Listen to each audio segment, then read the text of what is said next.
l'exception. Bafana qui confirme la règle, double maître pour ce monsieur.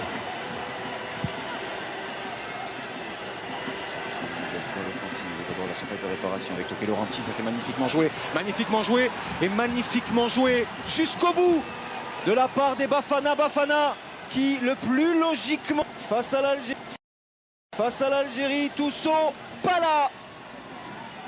Très travailleur sur son côté droit, il était là dans l'axe, le joueur de Supersport, le club de Pretoria, pour marquer son deuxième but en sélection. Il avait été buteur en préparation face à la Zambie.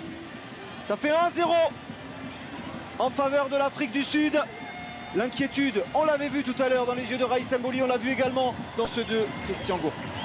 C'est un vrai symbole cette action, parce que on a une équipe figée, celle de l'Algérie. Regardez la vivacité de Ranti qui fait un joli geste, et regardez comment on n'a pas précipité le tir, et ça c'est le talent qui a parlé. C'est bien joué de ne pas précipiter le tir. Qu'est-ce qui réussit cette rencontre de cette Coupe d'Afrique des Nations? Ranti, c'est sur la barre transversale, et c'est peut-être un des tournants de cette rencontre, c'est certain, et peut-être davantage. Ou qu'il est déçu, Ephraim Machaba. L'Algérie reste simplement. Ouais. Sauvé une deuxième fois par Savard, mais évidemment sauvé surtout alors qu'on revoit la faute qui se discute pas sur Vilakazi. Il veut frapper très fort.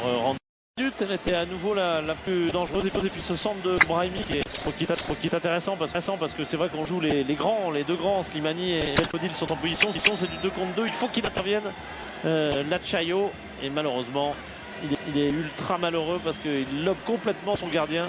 C'est parfait, sauf pour un défenseur.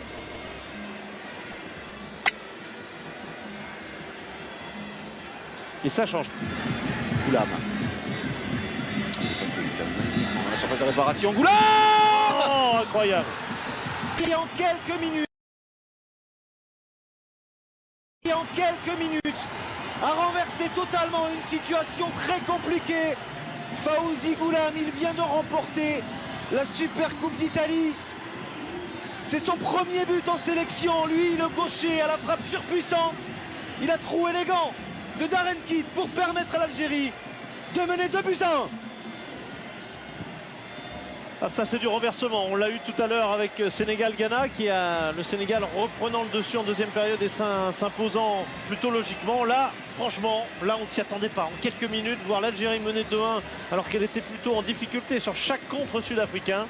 Et bien le talent individuel, le coup de réussite tout à l'heure, bien sûr, ce but contre son camp, et puis le talent individuel de Goulam. Et puis la petite faiblesse du gardien qui n'a pas les mains très fermes et qui n'a pas... Très volontaire, très courageux. Avec vers Slimani justement. Slimani, le cauchemar de 2013 n'est plus pour Islam Slimani. Plus de larmes, et la joie est forcément représentative de son état d'esprit. D'autant qu'il permet là à l'Algérie de souffler, de se mettre à l'abri et sans conteste de s'imposer en ouverture de sa canne.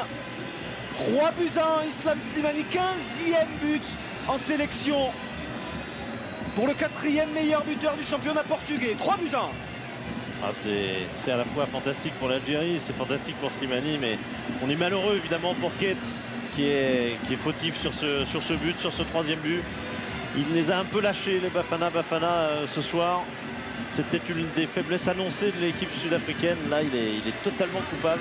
Il est un peu sorti de son match à la suite d'un but contre son camp dont il n'était pas responsable, certes.